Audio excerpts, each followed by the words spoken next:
네, 안녕하세요. 오늘은 이제 시간과 타자, 지난번에 이제 서론을 한번 다뤄봤는데요. 이제 오늘은 본격적으로 이제 시간과 타자 1강을 시작하도록 하겠습니다. 1강 내용이 아마 다른 파트보다 확실히 분량이 더 많아서 오늘 좀 벅찬 부분이 없지 않아 있을 것 같습니다. 그래서 만약에 그냥 제 요약본을 이제 이런 식으로 이제 보여드릴 수도 있기는 한데 오히려 뭔가 좀 더 중요한 부분도 체크해가면서 갈 필요가 있어서 오늘은 이 연습장을 또 주로 쓰면서 필요할 때마다 다시 한번 본문을 읽으면서 또 가도록 하겠습니다. 자, 그래서 시간과 타자 레비나스 편이죠. 그래서 레비나스 엠마누엘 레비나스의 이 시간과 타자. 자, 우리가 그래서 지난 시간에 이제 서론으로 전체적인 한 큰 얼개만 한번 잡아봤고요. 이제 본격적으로 오는 이제 1강인데요. 시간은 주체가 홀로 경험하는 사실이 아니라 그래서 이제 결국 시간에 대한 정의를 해도요 그냥 딱 읽었을 때는 그래도 뭔 소리인지 모르겠는데 이런 게 당연한 겁니다. 그래서 레비나스의 글들은 결코 쉽지 않다. 그래서 책을 읽으면서 이해 안 가는 부분이 있을 때마다 좌절하지 마시고 그냥 그러려니 하면서 흐름을 잡아가시면 오히려 또 되게 전체 흐름은 되게 명쾌한 부분이 있어요. 그래서 오늘 이제 보면 이제 일리아부터 시작을 해서 말 그대로 이제 그 익명적인 어떤 존재, 익명적 존재부터 시작해서 어떻게 이제 우리가 홀로서게 되고 거기서 이제 어떻게 물질을 향유하고 약간 이기적으로 살아가다가 어떤 필요에 의해서 결국 우리는 타인의 어떤 얼굴과 마주하게 되는지 어떤 이런 과정이 있어요. 그 과정을 이제 레비나스가 이제 본인의 어떤 이론을 만들어내는 거죠. 어떻게 보면요. 그래서 읽다 보면은 대체 이런 거가 뭘 근거로 이런 얘기를 하세요라고 물어본다라면 레미나스도 그런 얘기를 해요. 그러니까 이런 형이 상황에 있어서 물리학은 아니라는 거죠. 뭔가 물리학적으로 법칙적으로 명확하게 그것이 왜 존재하는지 뭐 이렇게 찾을 수 없다라고 얘기를 하거든요. 뭐 생각해보면 뭐 원래 물리학 자체도 그 존재에 대해서 왜 있는지에 대해서는 사실 알 수 없죠. 현상에 대해서 그냥 경험하고 그것을 이제 관찰해서 법칙을 발견하는 것에 더 가까우니까요. 어쨌든 그래서 이제 우리는 레비나스의 이제 이 설명을 따라가면서 이제 물론 이제 비판적으로 이제 독해하실 분들은 에이 이거 말도 안 돼라고 하면서 비판적으로 보시는 것도 굉장히 좋을 겁니다. 근데 저는 어쨌든 지금 소개해야 되는 입장이기 때문에 최대한 이 강영환 교수님의 쓰여 있는 이 본론을 바탕으로 최대한 그 흐름을 따라가도록 하겠습니다. 자, 시간은 주체가 홀로 경험하는 사실이 아니라 타자와의 관계 자체임을 보여주고자 한다. 자, 이건 되게 중요하죠. 그러니까 시간은 주체가 홀로 경험하는 사실이 아니에요. 홀로 경험하는 사실이 아니라 오히려 타자와의 관계 그 자체다. 그러니까 이미 제목이 들어왔죠. 시간과 타자는 뭐냐? 그러니까 시간을 정의할 때 결국 시간이라는 것은 어떤 타자와의 관계성이다라는 것을 여러분이 꼭 염두에 두시고 이제 진행해 갈 필요가 있을 겁니다. 그래서 시간 그 자체는 관계적인 거다. 그래서 이 레비나스의 철학은 기본적으로 윤리학을 모토로 하고 있어요. 그러니까 기본적으로 서구 철학은 왜 존재론이나 인식론에 대한 것을 중심으로 발전해 왔는데 이제 이 세계 2차 대전 이후로 현대 사회에서 가장 중요한 거는 인간이 실천적인 어떤 이 삶에 있어서 그 모습들이 정작 존재론과 인식론을 통해서 우리 인간 사이의 어떤 평화가 온 게 아니라 되려 큰 비극이 닥쳤잖아요.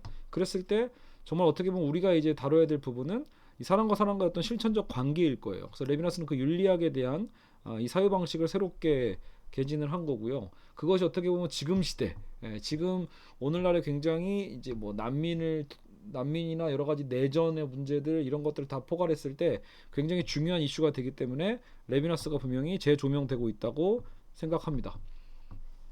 자 그렇다고 해서 이제 타자와의 관계라고 하니까 여기서 바로 이제 숟가락을 디밀 수 있는 게 사회학이거든요. 사회학이라는 건 원래 그런 사회적인 어떤 규모나 범주에 대해서 접근을 하니까요. 근데 그건 아니다. 이게 선을 긋고 있습니다. 그래서 사회학적 접근은 아니다. 시간에 대한 우리의 관념보다 시간 그 자체를 다루는 거다. 그러니까 시간에 대한 어떤 우리 인간이 시간을 어떻게 인식하는가 어떤 그런 관념이 아니라는 거예요. 시간 그 자체를 보겠다라는 거죠. 시간 그 자체. 알겠죠? 그래서 우리는 첫 번째로 고독의 개념을 이해해야 되고 그리고 그 고독에 있어서 그렇다면 시간이 고독에 제공하는 어떤 기회가 무엇인지를 살펴볼 필요가 있습니다. 그래서 잠깐 제 요약부를 보시면 이렇게 쓰여져 있죠. 이제 네 줄이네요. 고독의 개념을 이해하고 시간이 고동에 제공하는 기회를 살펴보겠다. 자, 그래서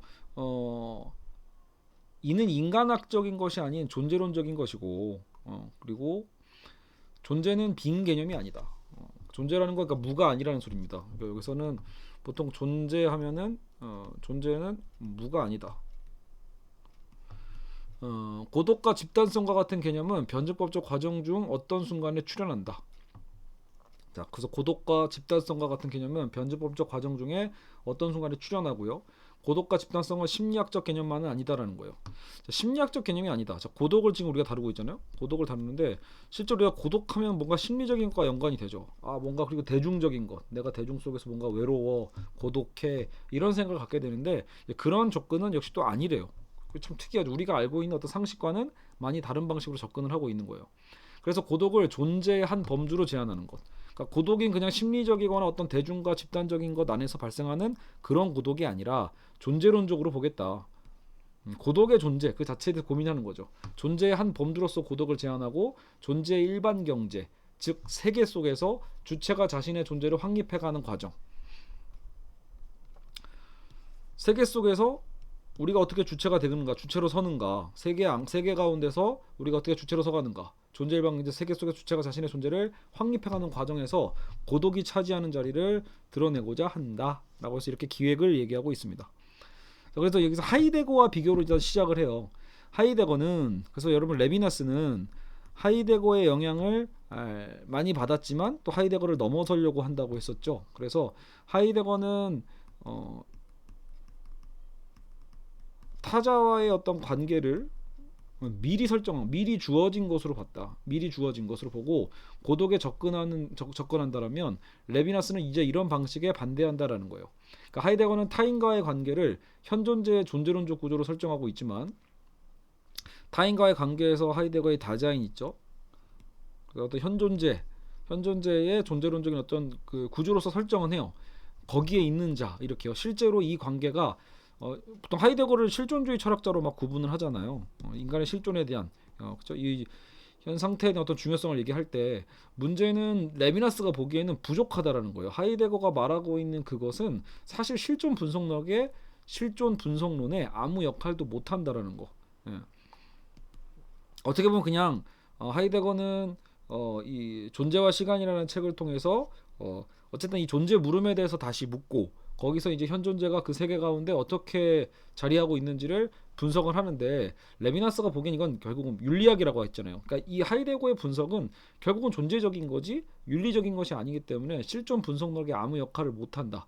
그저 존재와 시간이라는 그 책은 일상적 삶의 비개인성을 분석하거나 그러니까 일상적인 그 삶을 다루곤 있어. 일상성을 다루곤 있어. 하지만 그거는 비개인성이다. 비개인성을 분석하거나 반대로 홀로 있게 된 현존재를 분석하는 데만. 그래서 홀로 있게 된 현존재를 그냥 그저 분석만 할 뿐이다라는 거죠.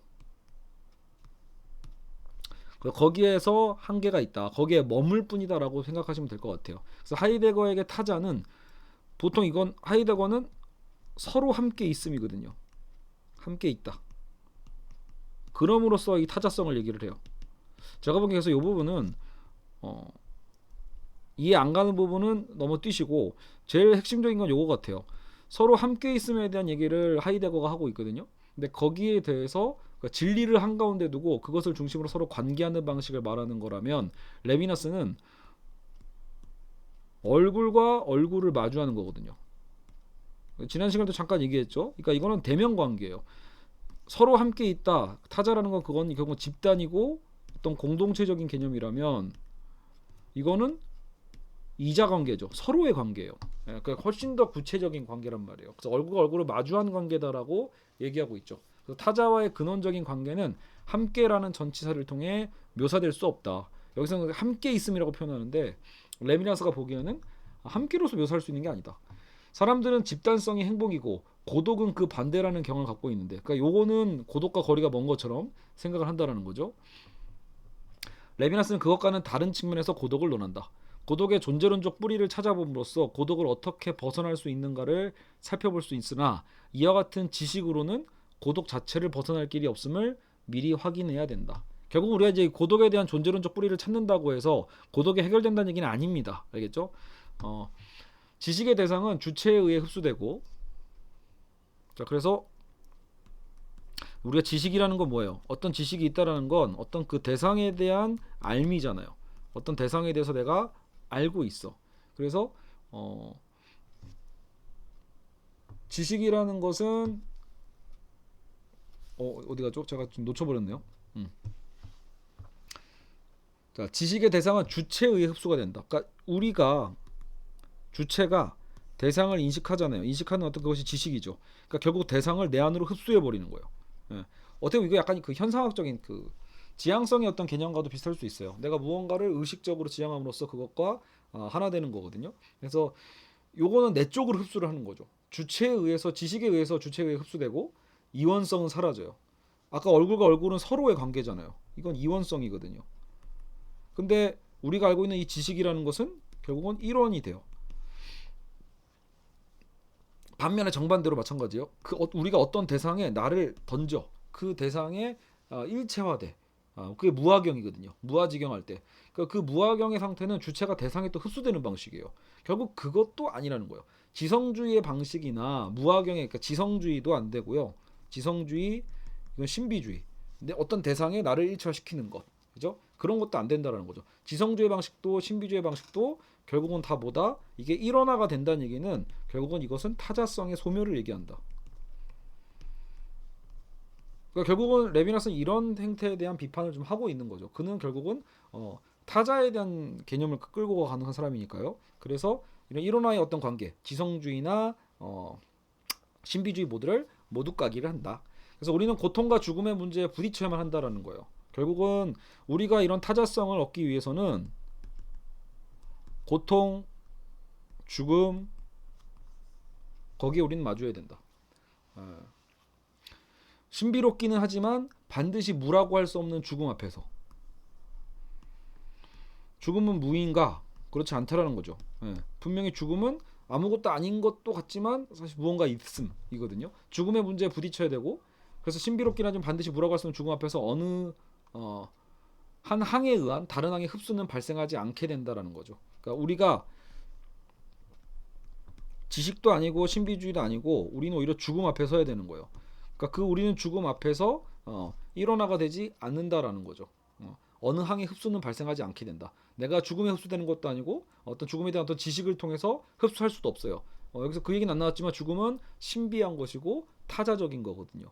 알겠죠? 알 수 없음에 대한.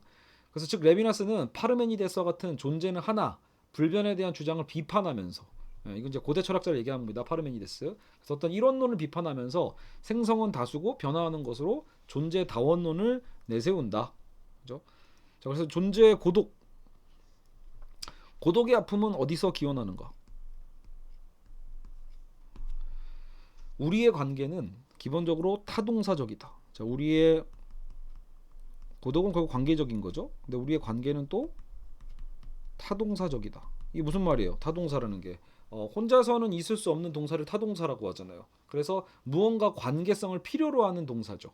분명 우리는 주변의 사물, 인간들의 관계를 유지하죠. 만지고 보고, 그죠? 끊임없이 우리는 관계적인 타동사적 존재예요. 그러나 그렇다고 우리가 타자가 될 수는 없다.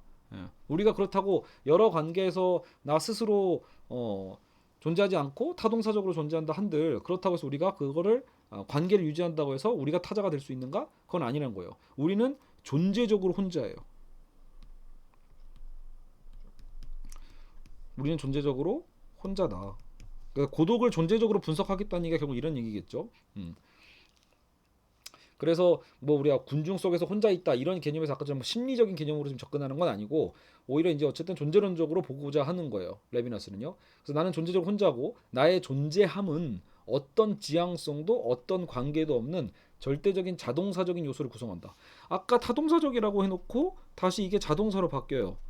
그러니까 우리가 분명히 타동사적으로 관계 맺고 살아가고 있지만 결국은 뭐예요? 우리가 존재적으로 혼자다라는 것을 알았을 때 결국 나의 존재함은 어떤 지향성도 현상학에서 얘기하는 지향성도 없고 어떤 관계도 없는 절대적인 자동사적인 요소 또한 구성하게 된다는 거예요. 내 인식의 확장이나 표현 수단의 확장은 나의 존재함의 관계, 가장 내밀한 관계에 대해 아무런 영향도 주지 못한다. 그렇죠? 내 인식이 확장되든 표현 수준이 확장된다고 해서 내 존재함의 관계가 확장되는 게 아니다라는 거예요. 그렇죠? 그래서 우리는 홀로 된 존재다라는 거죠. 뭐 보통 우리가 왜 원시 사회에 대한 얘기를 하면 원시는 뭔가 더 많은 것들이 이렇게 그 뭐랄까 참여하고 뭔가 몰입하고 이입하고 이런 어떤 개념이 있잖아요. 원시적인 어떤 사회를 보면요. 그래서 거기서 어떤 공동체성에 대한 것들을 많이 보게 되는데 거기서 우리가 그렇다고 뭔가 타자와 일치가 가능하지 않을까를 느끼게 되는 경우가 있는데 그렇지 않다라고 또 얘기를 합니다. 이것이 고독으로부터 우리를 해방시켜주는 것은 아니다. 참여의 경험이 무화경의 혼윤과 일치되는데 이는 관계양의 이원성을 유지시켜주지 못한다라는 것. 결국 아까 얘기했던 신비주의와 별 다를 바가 없다라는 거예요. 그래서 단자론을 떠나 이론론에 이르게 되면 안 된다라고 보는 거예요. 그래서 이론론에 대한 비판을 지금 하고 있죠. 그렇죠? 그러면서 은근히 이제 단자, 모나드에 대한 얘기를 하고 있는데 이게 라이프니츠의 단자론이라고 하거든요. 모나드. 그래서 이 세계 자체가 수많은 어떤 단자로서 이루어져 있는 거예요. 근데 그 단자는 분명히 그러니까 어때요? 다수성이죠. 다원성. 물론 단자와 단자끼리 어떤 연결, 인식했던 개념 같은 거는 없지만 예정조화설 이렇게 얘기하거든요. 뭐 이 얘기를 지금 여기서 할 바는 아닌 것 같고요. 어쨌든 다수성에 대한 얘기를 하면서 이 단자론이라는 단어를 쓰고 있습니다. 책을 읽다 보면 그 얘기가 종종 나와요. 존재함은 모든 관계, 모든 복수성을 거부한다. 그래서 그것은 존재자 외에 아무도 보지 않는다. 존재함은 존재자 외에 아무도 보지 않는다. 자, 그래서 우리가 지금 레비나스를 공부할 때 제일 중요한 게 존재와 존재자의 구분이에요. 존재와 존재자의 구분. 그래서 레비나스는 존재에서 존재자로 가야 된다고 얘기하는 거거든요. 근데 지금 이제 우리가 1단원이잖아요. 이 1강에서 하고 싶은 얘기는 일단 존재에 대한 분석을 먼저 합니다. 하이데거와 비교할 필요가 있다라는 거. 이거 좀 이따 바로 나오니까요. 그걸 좀 비교를 좀 한번 해보죠. 그래서 존재함은 모든 관계, 모든 복수성을 거부하는데 존재 외에 아무도 보지 않는다. 고독은 그저 로빈슨 크루소 같이 격리되어 생기는 것이 아니라 계속 그 얘기를 하고 있죠. 고독은 로빈슨 크루소가 얼마나 무인도에 있으니까 외로울까, 사람들 못 만나니까 얼마나 외로울까, 그런 격리를 통해서 나오는 게 아니라고 반복하고 얘기하고 있죠. 존재자와 그의 존재 작업 사이에 뗄 수 없는 통합으로서 나타나는 게 고독이다. 존재자와 그의 존재 작업 사이에 뗄 수 없는 통합. 존재자 속에서 존재에 접근하는 것은 그것을 통일성 속에 가두는 것이다. 자, 존재자 속에서 존재에 접근하는 것은 그것을 통일성 속에 가두는 것이다. 즉 고독은 존재자들이 있다는 사실 자체에 있다. 자, 그래서 여러분 존재자는 어떻게 보면 하이데거가 얘기했던 그 현존재, 실존자에 대한 개념이기도 해요. 이거는 같아요. 그런데 이 존재에 대해서 레비나스가 보는 존재와 존재자와 그러니까 존재의 개념과 하이데거의 이 개념이 좀 다르다라는 거죠. 그래서 요거를 레비나스가 비판하는 거거든요. 하이데거도 존재 분석을 해요. 우리는 존재자에 대해서만 연구했지. 예를 들어 조종일 존재자잖아요. 그죠? 뭐 연필, 뭐 노트북 이런 게 다 존재자죠. 근데 문제는 우리는 존재 그 자체에 대해서 연구한 적이 없거든요. 그래서 그것을 어떻게 보면 하이데거가 존재에 있음 그 자체에 대해서 연구를 한단 말이에요. 그런데 여기서 보면 레미나스가 어떤 걸 비판하냐면 그래서 하이데거는 우리가 보통 얘기하고 있는 어떤 그 존재자와 존재를 이제 구분은 해요. 이게 이제 하이데거의 업적 중에 하나라고 볼 수 있는 거죠. 우리는 그냥 항상 존재라는 거 너무 당연해서 제대로 고민하지 않고 존재는 그냥 당연히 있음이고 항상 우리는 현실에 있는 물질이나 뭐 저 인간이든 간에 다 존재자의 어떤 개념으로서 존재를 정해 왔거든요. 근데 하이데거는 존재의 있음 그 자체에 대한 연구를 한 사람이에요. 그러니까 그러기 위해서는 일단 존재와 존재자를 구분해야 되는 거죠. 그 구분에 대한 것을 하이데거가 했다라면 레비나스는 구분에 머물지 말고 분리했었어야 된다는 얘기라는 거예요. 구분과 분리는 다르다라고 얘기하는 거죠. 그냥 구분만 하는데 머물렀다라는 거예요. 하이데거는 구분에 머물렀다. 레비나스가 보기에는 그러니까 이 존재라는 것은 분리돼야 되는 거예요. 그러니까 처음에 존재자 없는 존재가 가능하다고 본 거예요. 그러니까 하이데거 같은 경우에는 존재자가 없는 존재가 가능은 한가? 이런 것에 대한 고민이죠. 기본적으로 존재자는 존재라는 틀에서 존재한다. 이렇게 생각하는 거면 우리 시간과 공간 얘기 잠깐 했잖아요. 시간과 공간이라는 게 있으려면 뭔가 이미 우리 인간이 이것을 차지하고 있어야 공간을 점유하고 있을 때 그 공간이 필요한 거 아닌가? 공간이 따로 있는 게 아니라 약간 이런 식으로 고민할 수 있는 것처럼 하이데거도 결국은 존재와 현존재를 구분을 했지만 결국 존재라는 것이 현존재 없는 존재자 없는 존재는 얘기하지 않았거든요. 결국은요. 그 자체로서는. 근데 레비나스는 존재자 없는 존재를 구분하고 있습니다. 구분해서 분리까지 시키고 있는 거예요. 존재자가 없는 존재가 가능하다라고 보는 거예요. 특이하죠. 그래서 아까 지금 우리 고독을 얘기하고 있었잖아요. 결국은 고독을 초월한다는 것은 존재자가 존재를 자신의 것으로 떠맡는 존재론적 사건이다. 자, 그래서 고독을 초월한다는 건 존재자가 존재를 자기 것으로 떠맡는 존재론적 사건은 고독을 초월한다고 한다. 존재자가 존재함을 자신의 것으로 떠맡는 사건을 레비나스는 또 어떤 표현으로 쓴다? 여기서 이제 중요한 표현이 나오죠. 홀로서기. 이 강영환 교수님의 번역으로는 홀로서기로 나옵니다. 그러니까 다시 한번 가보죠. 홀로서기 우리가 홀로 선다 딱 봐도 뭔가 주체성이 좀 보이죠. 홀로 선다라는 개념. 그러니까 뭔가 존재자가 이제 그 존재라는 이런 머릿속으로 그리면 될까요? 어떤 존재 안에서 존재자가 이제 존재를 떠맡은 거죠. 어떻게 보면 이전에 존재자가 존재자 없는 존재로서 이게 있었다라면 이제 존재자가 그것을 떠맡음으로써 드디어 우리가 주체로서 홀로 설 수 있게 되는 거예요.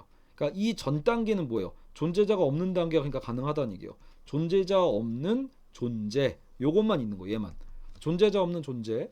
그래서 하이데거의 존재와 존재자, 레비나스의 존재와 존재자는 다르다라는 거죠. 존재자 자체는 두 사람 다 비슷해요. 그러나 존재에 있어서는 하이데거는 이 용어를 존재자의 존재로 이해하고 있고 존재 자체를 이미 그러니까 하이데거는 이미 존재 자체를 존재자의 존재로 이해하는 거죠. 존재자 없는 존재가 불가능하니까. 근데 레비나스는 존재자 없는 존재. 그래서 이거를 이렇게 표현해요. 익명적 존재 사건. 왜 익명이에요? 주체가 없으니까. 그러니까 존재만으로 있을 수 있다는 거예요. 존재자가 없는 존재, 익명적 존재 사건을 얘기합니다. 레비나스의 존재는 그래서 언제나 동사적인 거예요. 명사적인 게 아니라 동사적 개념이다. 여튼 레비나스는 하이데거의 용어에는 실존주의적 의미가 없다고 그래서 비판을 하는 거고 하이데거는 주체와 대상을 구별하고 존재자를 존재자의 존재 작업 듣는 분도 너무 힘들 것 같네요. 그러니까 존재자를 아까처럼 뭐예요? 존재자를이죠. 이거는 이제 구분하시면 돼요. 존재자와 아까 존재를 구분했다고 했잖아요. 근데 이제 하이데거는 이 존재 자체를 가로치고 존재자의 존재라고 생각한다고 했죠. 그러니까 이게 읽을 때 되게 힘든 거예요. 존재자를 존재자의 존재 작업 자체와 구별한다. 알겠죠? 그러니까 레비나스 하이데거는 이걸 구별하고 있고 앞에 것이 명사라면 뒤에 것은 이제 동사로 번역이 되는 것이다라고 얘기를 하고 있고요. 그러니까 존재자는 명사고, 그러니까 그 어떤 딱 봐도 어떤 고유 명사처럼 이렇게 딱 지정되어 있잖아요. 존재자. 근데 존재라는 건 동사적이라고 보는 거죠. 하이데거는 존재자의 존재를 구별할 뿐, 그래서 분리하지 않는다. 아까 제가 했던 얘기죠. 존재는 언제나 존재자 속에 붙잡혀 있는 거예요. 하이데거 얘기하는 겁니다. 하이데거의 존재는 존재자에게 항상 붙잡혀 있다. 그래서 존재자 없는 존재는 상상할 수 없다. 이게 되는 거죠. 그러나 존재자는 선행하는 존재에서만 나타나는 것처럼 던져진 것으로 있는 존재자는 절대로 존재의 주인이 될 수 없는 것처럼 이해되어야 한다. 라고 이제 레비나스가 얘기를 하는 거죠. 존재자는 선행되는 존재에만 나타나는 것처럼 던져진 것으로 있는 존재자. 이게 던져졌단 말은 보통 이제 하이데거가 좀 쓴 거란 말이에요. 던져진 현존재 이렇게 본단 말이에요. 던져진 것으로 있는 존재자는 절대로 존재의 주인이 될 수 없는 것처럼 이해되어야 한다. 자, 그렇다면 존재자 없는 존재에 어떻게 접근할 수 있는가? 그렇죠. 그러니까 존재자 없는 이 존재에 어떻게 접근할 수 있는가? 만약 모든 사물과 존재가 무로 돌아간다면 상상 가운데서도 모든 사물을 파기한 후에 무엇이 남을까? 이거를 이제 레비나스가 이제 상상을 하는 거죠. 그래서 상상 가운데서도 모든 걸 다 지워보세요. 그러니까 우리가 지금 이런 걸 생각해 보자. 레비나스 하고 싶은 얘기는 뭐냐면 존재자 없는 존재는 어떻게 가능할까? 일단 정말 존재자가 없이도 존재를 그런 게 가능해? 라고 할 때 말 그대로 모든 걸 무로 돌려보고 상상 가운데 우리가 모든 것들을 무념으로 바꾸는 거죠. 모든 사물을 파괴한 후에 결국 남는 게 있지 않을까? 이게 되게 재밌는 사고 과정이죠. 그래서 마치 뭐 옛날 데카르트가 모든 걸 의심하고 다 의심해 보는 어떤 그런 과정처럼 거꾸로 이제 지금 레비나스는 뭐 하고 있는 거죠? 우리가 존재자라고 하는 것들을 다 소거해 보는 거예요. 다 파괴해 보는 거예요. 우리 눈앞에 보이는 대상들을 다 없애고 없앴을 때도 그래도 뭔가 남는 존재가 있지 않을까? 존재자 없는 존재가 가능하지 않을까라고 할 때 분명히 레비나스는 그것은 있다라고 얘기하는 거예요. 그래서 익명적인 그 있음, 익명적인 있음, 그래서 이거를 일리아라고도 읽는단 말이에요. 그래서 모든 것이 무너진 장소고 텅 빔에 가득 참이에요. 모든 것이 무너진 장소요, 텅 빔에 가득 참, 비인칭적인, 아까처럼 주체가 없기 때문에 비인칭적이죠. 힘의 장이다. 그래서 모든 것이 무너져 있고 혹은 텅 비어 있으면서도 가득 차 있고, 되게 보통 니체적인 표현이네요. 텅 빔에 가득 참, 그리고 뭔가 비인칭적이고 명사로는 표현할 수 없는 그 자체가 동사인 존재 작업 자체를 표현하고자 한다. 그래서 그것은 익명적이다. 비인칭, 뭐 익명 이거죠. 존재하는 대상에 그래서 매여 있을 리 없죠. 여러분들 이렇게 얘기하면 이게 얼마나 모호해요. 그렇기 때문에 레비나스도 어떤 식으로든 뭔가 사례를 얘기해야 되는데 그 대표적인 사례로 일단 불면증을 먼저 얘기합니다. 우리 불면증에 시달리시는 분들이 은근히 많죠, 현대인일수록. 근데 이제 레비나스는 우리가 겪는 그 불면증이 바로 그 있음 그 자체, 존재자 없는 존재의 바로 그 상징이야, 바로 그 사례야라고 얘기하는 거예요. 왜? 불면을 생각해 보자는 거예요. 우리가 잠 안 올 때 어때요? 깨어 있음의 상태를 벗어날 도리가 없다는 의식에서 비롯된다. 예. 분명히 잠은 와, 근데도 또 잠에 들지도 않아. 깨어있음의 상태를 벗어날 도리가 없는 거죠. 계속 깨어있어. 시작도 종착점도 없고 목적도 없이 그냥 깨어있는 상태예요. 그게 어렵죠. 불면적 상태에서는 뭐 역동적으로 일할 수 있는 것도 아니거든요. 그러니까 마치 좀비 같잖아요. 뭔가 깨어있지 않은 상태인 거예요. 예. 근데 그렇다고 자는 것도 아니야. 그런 상태. 이런 상태에서 바로 우리는 어떻게 보면 이 비인칭적인 존재 있다. 이 일리아를 경험할 수 있다라는 거죠. 이게 이런 단어예요. 되게 신기하죠. 1, 2야. IL 띄고 Y 띄고 A. 그래서 이건 이제 신조어처럼 만든 거겠죠. 자신의 무아를 통해 자신을 주장하는 존재의 모습은 그렇죠. 말 그대로 이제 없는 거잖아. 없는 존재예요. 존재자가 없는 존재죠. 자신의 무화를 통해 자신을 주장하는 존재의 모습은 오히려 자기의 부재이자 자기 없는 상황이다. 뭐 그렇죠. 자기가 없죠. 존재자 없는 존재는 출발점이 없기 때문에 이런 존재 성격을 우리는 영원이란 개념으로 표시할 수 있다. 그러니까 얘는 언제 탄생하고 없어지고 이런 개념이 아니라고 보는 거예요. 그래서 이 일리아, 존재자 없는 존재야말로 뭔가 이런 영원성과 연관이 있다. 됐죠? 이런 존재 성격을 우리는 영원이란 개념으로 표시할 수 있다. 영원한 주체는 근데 형용 모순이다. 형용사 모순이다 이렇게 나와요. 근데 만약에 정작 그러면 영원한 주체라는 단어는 설립 가능한가라고 할 때 이건 형용 모순, 이건 모순된 표현이라는 거예요. 왜? 영원한 것, 주체는 결국은 뭐예요? 언젠가 주체라는 건 시작이 있는 거거든요. 존재자여야 되고요. 그러니까 주체는 시작점이 있어야 되는데 영원하면 시작점이 없어야 되잖아요. 그러니까 얘랑 이 영원한 주체란 말은 형용 모순이다. 알겠죠? 그래서 주체라면 시작이어야 되고 영원성을 배제해야 되는 거죠. 영원성은 그 영원성을 떠맡을 주체가 없기 때문에 평안한 휴식을 결코 취할 수 없다. 그래서 있다라고 이름 붙인 이 존재자 없는 존재는 일리아죠. 있다라고 이름 붙인 이 존재자 익명적 존재는 홀로서기가 발생하는 자리라는 거죠. 아까 홀로서기 잠깐 먼저 얘기했었잖아요. 결국 우리는 이 일리아의 상태, 이 익명적인 어떤 이 존재 상태에서 결국 우리는 뭘로 바뀌어야 된다라는 거죠. 홀로서기. 이 홀로서기 과정에서 우리는 주체라는 시작점이 나오는 거거든요. 알겠죠? 자, 시작점이라는 것도 결국 뭐예요? 시간 개념이잖아요. 그러니까 이전에 존재자 없는 존재의 일리아 상태에서 우리는 시간을 얘기하기가 어렵죠. 영혼의 관계니까. 하지만 우리는 홀로섬으로써 주체가 섬으로써 그때 우리는 시작점이 나오는 거고 현재가 나오는 거겠죠. 거기서 우리는 시간 개념이 나옵니다. 무가 없는 존재, 열어줌도 없고 벗어날 수도 없는 존재의 개념을 가능케 해주는 개념이다. 자, 무의 불가능성은 여기서 이제 그 중간에 나오는 표현인데 저도 곰곰이 생각해 보니까 좀 특이한 생각이긴 해요. 자, 무의 불가능성. 자, 일리아 상태가 있다라는 건 결국은 완전한 무는 불가능하다는 거죠. 그죠? 일리아는 없음이지만 없음에도 불구하고 가득 차 있음이잖아요. 그러니까 무언가 의미 있는 무거든요. 그러니까 완전한 무의 불가능성을 얘기하는 셈인데 여러분 그렇게 되면 자살에서마저 지배 기능을 앗아갈 수 있다라는 거예요. 그러니까 우리가 왠지 자살하는 이유는 뭐야? 사람이 자살한다라는 건 엄밀하게 얘기하면 무로 돌아가고 싶은 거죠. 완전한 무. 지금의 삶 자체가 지금 삶의 어떤 존재성 자체가 너무 힘들기 때문에 완전히 무로 돌아가고 싶으니까 자살하는 거잖아요. 근데 자살은 그나마 마지막으로 우리가 존재에 대해 지배할 수 있는 가능성을 보통 본단 말이에요. 예. 그나마 마지막으로 인간이 야 그래도 나는 자살할 최종적 자유라도 있어 뭐 이런 얘기들이 있거든요. 무가 없는 존재를 통해 근데 그 자살도 의미를 상실할 수밖에 없어요. 그러니까 지금 이제 이 레비나스의 개념을 보면 자살해도 큰 의미가 없게 되는 거죠. 무가 없는 존재를 통해서 자살도 의미가 없다. 자살해도 결국은 어때요? 무가 없는 어떤 그 존재 상태로 갈 테니까. 이전의 자살 가능성은 자기 존재 의미를 찾는 하나의 방법이기도 했었는데 마치 야 모든 게 끝장나도 내겐 아직 죽을 힘이 있어 이런 것처럼 설령 아무리 나를 이렇게 압박하고 겁박한다 하더라도 난 최소한 죽을 자유라도 있어 이런 것처럼요. 그래서 그거 어떤 자기 존재의 의미를 찾는 하나의 방법으로 예전에는 자살을 약간 좀 이렇게 미학적으로 생각할 때도 있었거든요. 운명을 이겨내기 위해 스스로 받아들인 죽음이 그 운명을 벗어나게 한 셈이니까요. 자 그러나 햄릿이 어때요? 죽거 to be or not to be라고 하잖아요. to be or not to be. 죽느냐 사느냐 그것이 문제로다라고 했잖아요. 그러니까 여기서 이제 레비나스는 재밌게도 그런 얘기를 하는 거예요. 햄릿은 이미 그 한계를 알고 있었던 셈이다. 그러니까 안 죽을 거란 얘기죠. 죽느냐 사느냐 그것이 문제다. 근데 문제는 죽는다고 해서 해결되지 않을 것을 햄릿도 알았다라는 거예요.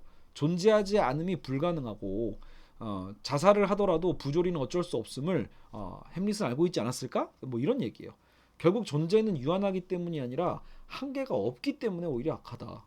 그냥 존재라는 것은 유한하지 않고 한계가 없기 때문에 오히려 악하다. 영원성에서 의식의 고유한 의미는 숙면에 들 수 있는 가능성에 기대에 있는 깨어 있음에 있다.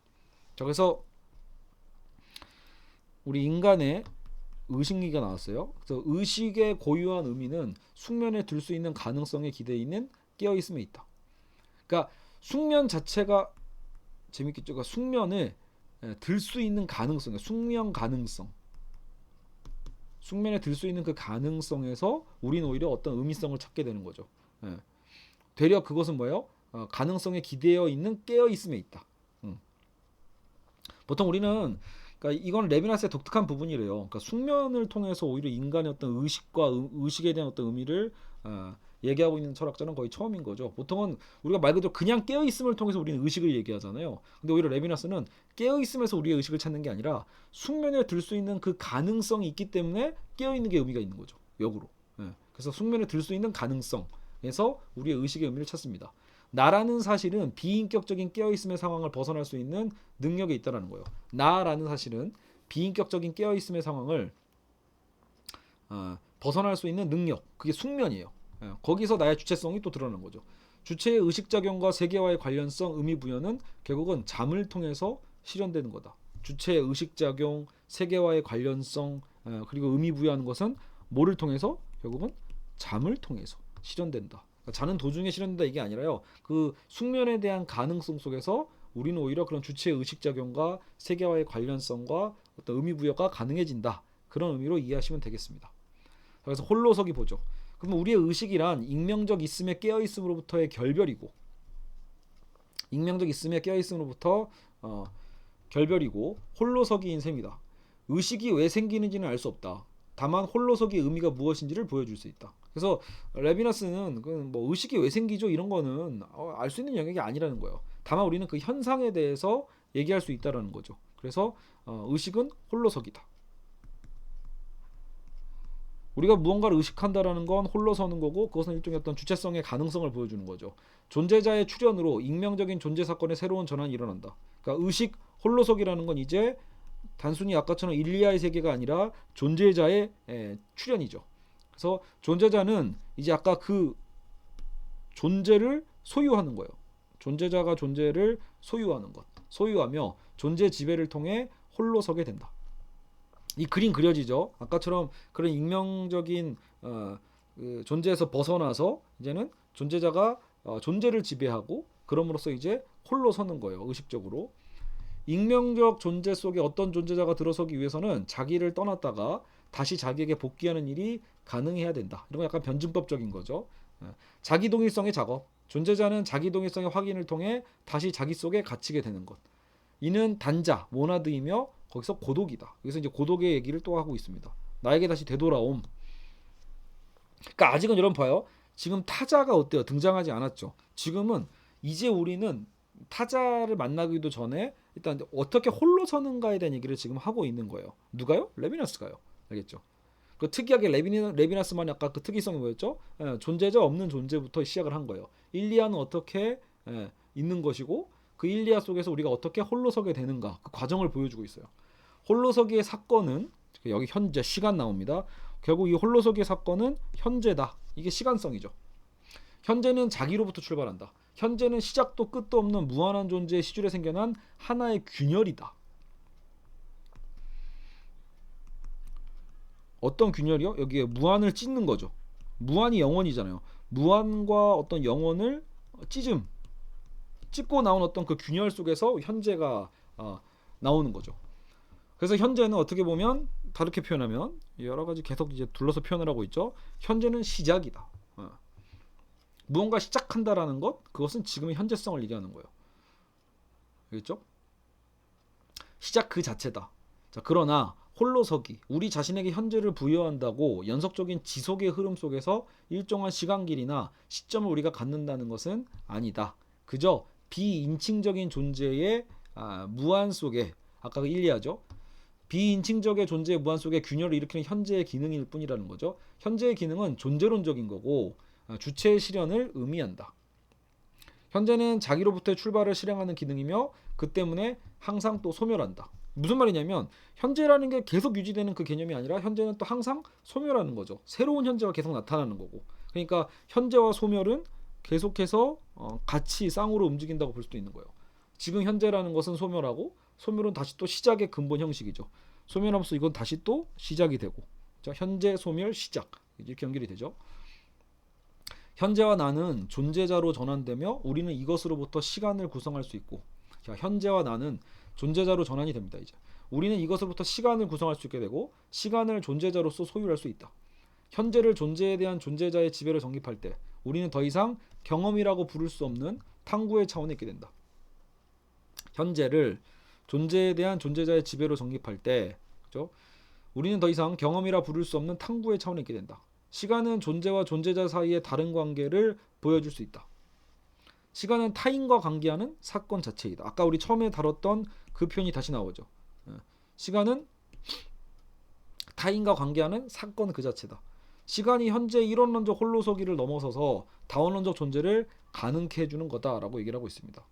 그러니까 결국 우리가 알고 있는 그런 상식적 시간의 개념이 아니에요. 레비나스가 지금 얘기하고 있는 시간은 이미 관계적이고 어떤 되게 또 현재적인 개념으로 막 얘기를 하고 있어요. 홀로서기의 나는 그래서 자유다. 그렇죠? 내가 홀로 섰잖아. 주체적. 우리 주체성 하면 자유가 생각나니까. 근데 이제 존재자는 존재의 주인이고 주체의 남성적인 힘을 행사하고 자유고 어떤 남성적 힘으로 행사하고 그 힘으로 어떤 것을 또 소유한다. 최초의 자유, 이는 자유로운 선택의 자유가 아닌 시작의 자유다. 그래서 이 자유라는 건 그렇다고 해서 내가 이것저것 마구 선택할 수 있어요라는 그 자유가 아니라 말 그대로 어떤 시작에 대한 자유다. 그런 뿐이다 라고 얘기를 하고 있습니다. 자, 고독과 홀로서기. 자, 계속 뭐 비슷한 얘기를 하고 있죠. 주제 자체가 고독과 홀로서기. 존재자와 존재자의 이거 잘못했네요. 존재자와 존재 사이에, 그죠? 존재자와 존재자의 존재 사이에 뗄 수 없는 일체성을 고독이라 한다면 고독은 타인과의 모종의 관계를 전제할 필요가 없다. 자, 이 같은 얘기 계속하고 있습니다. 그러니까 뭔가 공동체적이고 집단적 관계에서 자꾸 고독을 정리하려고 하지 말고 우리는 존재자와 존재자의 존재 사이에서 뗄 수 없는 어떤 그 부분에서 우린 고독을 찾아야 된다. 즉 타인과의 관계에서 발생하는 게 아니라 결국 고독이라는 건 어디서 발생한다? 이 홀로서기와의 관계예요. 우리가 이 지금 존재적으로 홀로섬 여러분 근데 이게 오히려 더 씁쓸한 분석일 수도 있어요. 그러니까 어떤 상황이 되더라도 우리는 고독한 존재가 될 수밖에 없죠. 고독은 존재자의 일체성 자체고 주체는 하나이기 때문에 홀로 있는 셈이에요. 존재자가 존재하려면 고독이 있어야 된다. 자, 이런 얘기까지 나오는 거죠. 존재자가 존재하려면 고독이 있어야 돼. 그래서 고독은 자, 고독의 특징 중에 절망, 버림받음, 혹은 그래도 거기서 아까 남성적 힘이 있다고 했잖아요. 소유하는 힘, 오만, 주권, 뭐 이런 개념이 고독과 또 연결되는 하나의 다 분석 틀이라고 볼 수 있어요. 그런데 이처럼 다양한 고독의 특성이란 거죠. 절망, 버림, 남성성, 오만, 어떤 뭐 주권 뭐 이런 얘기를 하고 있는데, 사실 우리가 보통 이제 실존주의 철학자들 있잖아요. 뭐 야스퍼스나 혹은 뭐 키에르케고르도 그렇고, 주로 실존주의 해석인 우리는 고독하면 항상 뭐만 떠올라요? 이 절망이나 불안밖에 안 떠오르죠. 아, 고독은 절망과 불안이야. 이렇게만 보통 통념적으로 생각하는데, 지금 레비나스는 원래 고독의 특성은 이런 것들까지 다 포괄해야 된다라고 보는 거예요. 너무 우리가 실존주의적 분석 안에서 고독하면 그냥 우리는 늘 절망과 불안에만 생각하고 있는 거죠. 근데 그것은 아니다라고 보는 거예요. 자, 그래서 이 고독은 자연스럽게 물질성으로 우리를 인도합니다. 자, 물질성. 저는 이 부분 되게 중요하다고 보는 거예요. 레비나스를 볼 때 레비나스의 매력은 단순히 지금 말하는 건 되게 모호하니까 되게 관념적이다 이렇게 생각하고 싶지만, 그의 철학은 충분히 유물론적인 관계도 얘기하고 있거든요. 그래서 물질성, 고독에서는 물질성을 빼먹을 수 없다. 자, 존재에 대한 주체의 지배는 변증법적인 전환이 일어납니다. 존재에 대한 주체의 지배는 변증법적 전환이 일어난다. 동일성은 자기로부터의 출발에 그치지 않고 자기로 기한한다. 홀로 섰잖아요. 자기에서 출발해서 결국 자기에게 되돌아오는 기한. 그죠? 현재란 자신에게 돌아올 수밖에 없다는 사실에 존립하는 겁니다. 현재는 어떻게 보면 내가 자신에게 돌아올 수밖에 없음. 존재자는 그래서 이기적으로 자신에게 몰두할 수밖에 없다. 나에게 변증법적 환원되니까 결국 여기서 인간의 자기에게 대한 몰두가 곧 이기성이잖아요. 여기서 이기성이 나와요.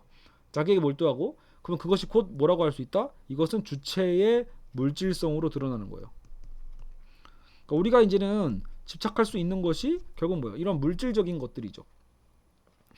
그 가진 책임은 자유를 제한하는데, 자유로운 존재이면서도 자신에 대한 책임으로 인해 더 이상 자유롭지 못하는 또 그 역설, 이런 변증법이 있는 거죠. 우리는 자유로운 존재로서 시작을 했지만 자신에 대한 책임으로 인해서 더 자유롭지도 못하는 역설이 있어요. 현재는 과거, 미래에 대해 자유로워도 결국 자신과의 관계에는 얽매여 있다라는 바로 그 역설이고 모순이죠. 현재의 물질적 성격은 현재가 현재인 한 현재와 결부될 수밖에 없어요. 그러니까 물질이라는 것은 한편으로 우리의 육체도 얘기하는 거니까요. 우리는 육체적으로도 우리에게 매여 있잖아요. 현재의 물질적 성격은 현재가 현재인 한 현재와 결부되게 만드는 거고, 그래서 현재는 역사를 모른다 이렇게 얘기합니다. 현재는 자기 자신에 관여하며 이를 통해 책임을 인식하고 물질성으로 전환한다. 나는 책임 없이 존재하지 않는다. 나의 존재는 소유와 겹쳐진다. 자, 물질이 있기 때문에 우리는 물질에 대한 소유 개념이 나오죠. 물질적 존재로서 물질성은 신체의 감옥, 영혼의 추락과 같은 것은 아니다. 보통 우리가 이제 뭐 종교적으로 보면 너무 물질을 밝히고 막 이러면 야, 이거는 진짜 영혼의 타락이야 이런 식으로 우리 물질성을 얘기할 때가 많잖아요. 그러니까 레비나스의 매력은 그거예요. 너무 우리가 관념론적인 뭐 도덕성이나 뭐 이런 신학적 개념으로 가버리면 물질 자체를 자꾸 이렇게 폄하할 수 있는 문제가 생기잖아요. 레비나스는 오히려 우리의 존재 그 자체가 홀로 서는 과정에서 이거는 이런 필연적 과정인 거예요. 물질성이라는 건. 나는 물질에 집착하지 않아 이게 아니라 어찌 보면 우리는 이 과정을 거칠 수밖에 없죠. 누가 등장하기 전까지 우리는 타인의 얼굴, 타자가 등장하기 전까지 우리는 이 단계를 거치는 겁니다. 그래서 물질성은 신체의 감옥이나 영혼의 추락 같은 것이 아니다. 필연적으로 존재자의 자유 안에서 주체의 출현과 함께 자연스럽게 수반되는 거예요. 이 물질성은. 알겠죠? 그렇다면 신체도 일종의 존재력적 사건인 것이고, 우리의 신체도 어때요? 물질이니까. 결국 우리의 신체라는 것도 존재론적 사건이고, 존재론적 관계는 신체를 벗어난 관계가 아니다 라고 해서 결코 우리는 관념론에서 머물지 않는다. 유물론과 우리의 신체성에 대한 것들을 다 포괄하고 있는 굉장히 뭐랄까 극단에 치우치지 않는 그렇죠? 그런 어쨌든 존재론을 얘기하고 있습니다. 자, 그래서 자아의 자유와 물질성은 조화를 이루는 거고요. 익명적 존재 속에서, 익명적 존재 아까 일리하죠. 존재자 없는 존재. 익명적 존재 속에서 존재자가 출현한다는 사실과 결부되어 있는 최초의 자유는 자아가 자신에게 결정적으로 매이게 되는 대가를 치르게 됩니다. 고독의 비극을 구성하는 존재자의 매임이 결국 바로 물질성인 거고요. 고독이 비극적인 것은 결국 타자가 없어서가 아니다. 자, 이 말 몇 번 하는지 모르겠어요. 책에서 이것만 벌써 4-5번 반복되고 있죠. 고독이 비극적인 건 그래서 타자가 없어서 너무 외로워 이게 아니라는 거예요. 자기 동일성 안에 포로로 이미 갇혔기 때문에 비극인 거예요. 이미 나 스스로 우리의 존재 그 자체가 고독인 거죠. 고독이 곧 물질이기 때문이다. 물질의 매임을 그렇다고 우리가 지금 막 끊어낼 수 있는 상황이 아닌 거예요. 끊어낼 수 없다. 홀로서기를 깨트린다. 고독은 시간의 부재다. 그래서 우리는 이 고독 속에서 결국은 또 시간의 부재를 느끼게 돼요. 그래서 우리는 다시 아까 시간이라는 결국 우리가 타자의 어떤 관계성이잖아요. 어떤 타자의 등장을 통해서 우리는 이제 그것을 다른 방식으로 우리는 시간을 사유할 수 있게 되겠죠. 자, 그래서 오늘은 여기 1강이 여기까지 해서 마무리가 되거든요. 그래서 이제 2강 잠시만요. 1강을 통해서 우리는 지금 뭘 다뤘죠? 한번 정리를 할까요? 자, 1강을 통해서 어쨌든 우리는 존재와 어떤 고독에 대한 얘기를 했고, 그러면서 존재자 없는 존재를 먼저 얘기. 제일 중요한 건 아마 이 부분이죠. 이 레비나스의 어떤 특이점, 존재자 없는 존재. 그게 아까 일리아라고 읽었어요. 근데 이제 거기에서 어떻게 우리가 이제 홀로 설 수 있는지에 대한 얘기잖아요. 그래서 여기서 존재자 없는 존재에서 우리는 홀로서기를 하게 되고요. 그 홀로서기의 과정에서 우리는 어떤 고독과 어떤 물질성 이런 어떤 특징들, 존재적 특징들을 우리는 이제 알게 되는 거죠. 고독과 그래서 우리는 홀로서기, 고독과 물질성 이 개념까지 지금 진행을 했습니다. 그래서 앞으로 뭐 2강에서는 일상 우리의 삶에 대한 얘기가 나오게 되고요. 이제 삶에 대해서 왜냐면 우리가 물질을 이미 접촉을 한 거니까요. 세계를 통한 어떤 구원, 우리의 먹거리들, 우리의 현실성, 빛과 이성의 어떤 초월 뭐 이런 개념이 2강으로 등장을 합니다. 나중에 3강에서는 노동, 그 다음에 이제 죽음, 고통, 죽음과 미래, 사건과 타자 이게 이제 3강에서 본격적으로 등장을 해요. 타자와 타인 이런 식으로요. 알겠죠? 시간과 타인 이렇게 다 3강에서 3강이 굉장히 중요한 절이라는 것을 알 수 있겠죠. 나중에 4강은 이제 우리가 이제 추가적으로 다뤄야 될 에로스나 어떤 생산성 개념까지 추가적으로 다루고 마무리가 될 예정입니다. 알겠죠? 자, 그래서 오늘은 여기까지 하고요. 아직 뭐 2강 읽긴 다 읽었는데 다시 또 이제 타이핑하고 정리를 좀 해야 되니까요. 그리고 좀 더 저도 지금 누구 책이었죠? 그 타우렉인가? 레미나스에 관련해서 또 좋은 정리된 책이 있어요. 그래서 그 책도 지금 병행해서 읽어가면서 저도 좀 부족한 지식을 좀 더 채우면서 하니까요. 아마 하면서 조금 더 제가 지금 틀리고 있는 부분들, 잘못 얘기하고 있는 부분들 당연히 많을 겁니다. 그래서 그런 부분들을 최대한 수정하고 고쳐가도록 하겠습니다. 알겠죠? 그래서 레미나스에 대해서 많이 아시는 분들은 또 저한테 또 가감 없이 여러 가지 의견 제시해 주시고요. 또 그 댓글도 여러분 듣는 분들도 항상 댓글 항상 확인해 주세요. 워낙 저보다 또 내공 있는 분들이 가끔씩 댓글 달아주시고 의견 달아주시기 때문에 저도 그 댓글을 보면서 그래 이런 부분을 이렇게도 생각해 볼 수 있고 이 부분은 내가 오해한 부분도 있겠구나라고 하면서 굉장히 도움이 많이 되거든요. 아시겠죠? 자, 오늘 레비나스 이제 서론 끝났고 우리 1강까지 끝났어요. 1강까지 끝났고 다음 2강 때 다시 보도록 하겠습니다. 여러분 고생하셨습니다.